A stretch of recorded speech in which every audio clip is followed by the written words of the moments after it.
Sir మీరు ఇప్పుడే అందరికీ ఒక సలహా ఇచ్చారు, రాత్రిపూట శుభ్రంగా నిద్రపోండి అని. చిన్న చిన్న సమస్యలకే జనానికి నిద్ర పట్టదు సరిగా. మీకు పొద్దున్న లేస్తే బోల్డెన్ సమస్యలు ఉంటాయి కదా, విమర్శలు, సమస్యలు, డబ్బులు, నిధులు, పాలసీలు, ఇట్లాంటివన్నీ. వాటన్నిటిని పట్టించుకోకుండా అంత ప్రశాంతంగా ఎట్లా నిద్రపోగలుగుతున్నారు? నేను అందుకే చెప్పాను, నేను తప్పు చేయను. నాకు ఒక నిర్దిష్టమైన ఆలోచన ఉంది. మీరు ఒక మాట చెప్పారు, నేను జీవితంలో చాలా పనులు చేసుకుంటూ వచ్చాను.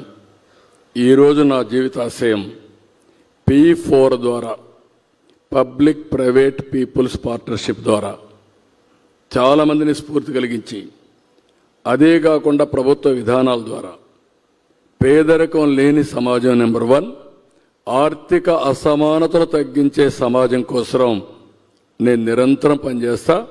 అది ఉన్నంత వరకు ఏ తప్పు చేయను, చేయాల్సిన అవసరం లేదు. మా కుటుంబానికి కూడా మీకు అందరికీ ఐడియా ఉంటుంది. 30 ఏళ్ల మునుపు ఒక చిన్న కంపెనీ పెట్టాను, ఒక చిల్లింగ్ సెంటర్తో స్టార్ట్ చేశాం. నేను ఆ రోజు కూడా ఆలోచించిన విధానం మీరు గుర్తుపెట్టుకోవాల్సింది, రాజకీయాల్లో ఉండే మేము లైవ్లీవుడ్ కోసం రాజకీయాలపైన ఆధారపడితే సరైన నిర్ణయాలు తీసుకోలేం. కాబట్టి ఫ్యామిలీకి ఏదో ఒకటి చేయాలని ఆ రోజులను చేశాను. ఆ కంపెనీ మా మిస్సెస్ కానీ మా పిల్లలు కానీ చూసుకున్నారు.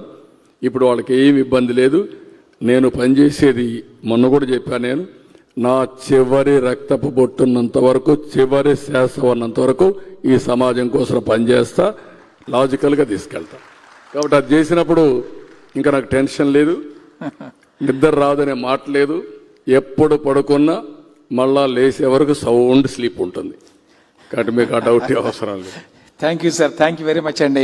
ఇవాళ ఎంత బిజీ షెడ్యూల్ ఉంది. యాక్చువల్గా మార్నింగ్ ఢిల్లీ కూడా వెళ్ళొచ్చారు ఉపరాష్ట్రపతి ప్రమాణ స్వీకారానికి. అయినా కూడా V2 న్యూస్ వారి ప్రోగ్రాంకి వచ్చి ఇంత టైం స్పెండ్ చేసినందుకు మీకు ధన్యవాదాలండి. మళ్ళీ ఒకసారి రాజు